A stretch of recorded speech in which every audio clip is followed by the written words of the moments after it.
Alright, what we're working on today is a 2003, just a base model S-10. The problem with it was that the key switch had got to where it was stuck in the off position. And the way I got around that, so I could actually get it to my place, was, let's see if I can hold this and show you. But I turned the key over, and of course it was locked, so I turned the key over. While I held it, I took a chisel and a hammer, a small hammer, and just kept lightly pecking it. Right here, it took about 5 or 10 minutes, and it finally clicked over and turned, so I started it. Got it to my place and pulled the fuel pump relay to kill it because I didn't want to turn this back off and it not go in the start position, because it actually has to go in the start position to come out. The dash is kind of beat up and had quite a few screws and stuff already missing, so I didn't really film me taking that part of it apart, but in a minute I'll explain how the dash is taken apart. It's pretty easy. But the part I did want to show you, and I noticed most people don't take this top plastic piece off, but I wanted, and I could have got around it. I could have took the key switch out without pulling the top plastic piece off, but just for demonstration purposes I wanted to show you. So I took it off. Now this key, there's a pin, or there's a hole right here. Well,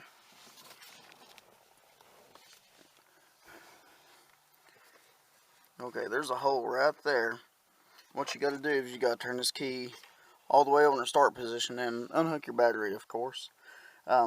So as you hold the key in the start position, you want to take a seal pick or just any small round object and push down in that hole and hold it as it's in the start position or crank position, and then pull the whole cylinder lock assembly out. I'm going to try to set the camera up so I can actually film myself doing that, and then I'll show you what actually happens when you push a pin down through that hole and how the whole thing is set up. So let me see if I can set the camera up. Yeah. Alright, I had to go get my camera woman to hold the camera, but alright, so, just a regular seal pick. So we're going to hold the key over, push the seal pick in the hole, release the lock, and there it is. Alright, so here's the new cylinder lock. And whenever we push the seal pick through the hole, and to release it, what we actually done was push this little pin right here, and of course when it's in there it grabs against, say the little housing. So when we push this, it goes flush and allows this to come out.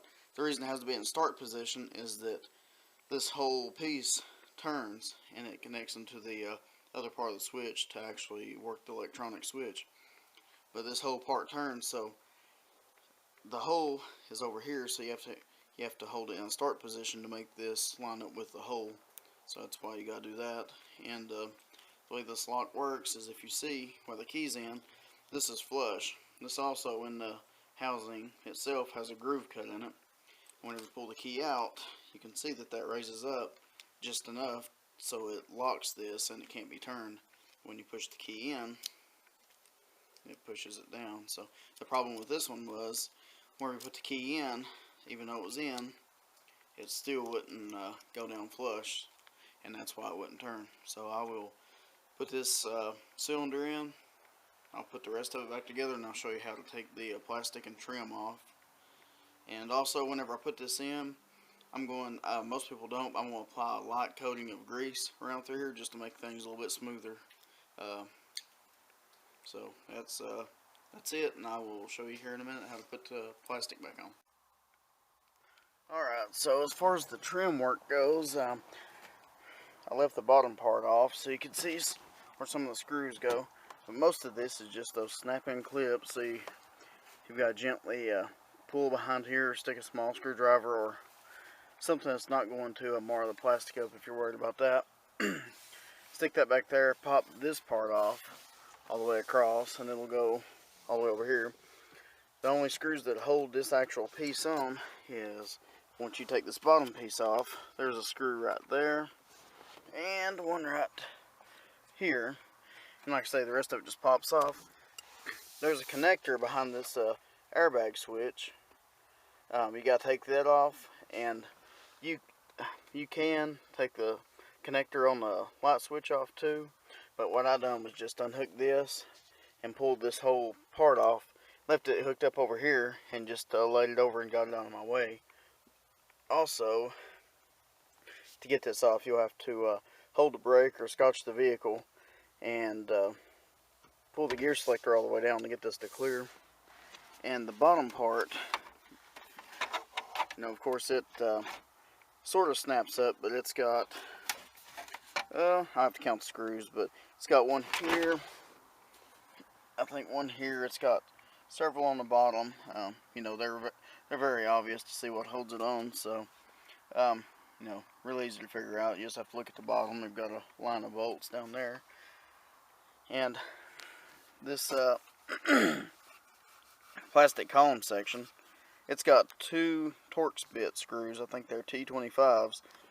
They go through the bottom, but they also have little plastic snaps in here, so you kind of got to fight through that, and it's a little bit of a pain in the hind end to get this to separate, but you'll get it.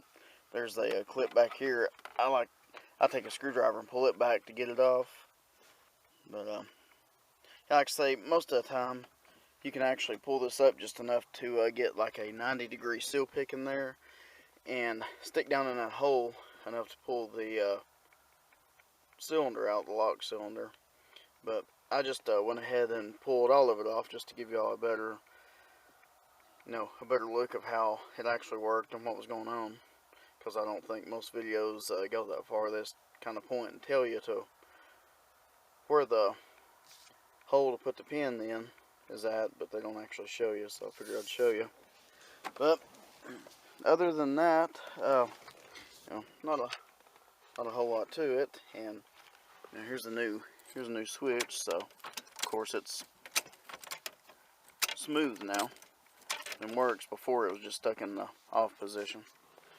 So I'm gonna get this I'll get this put back together, and I've also got a four-wheeler, 220 Bayou four-wheeler. I'm gonna have to rebuild the carburetor and do some stuff on it. It's been sitting about 10 years, I was told. So I've got a lot of other projects to film for you too, so stay tuned. Thanks for watching. Like and subscribe.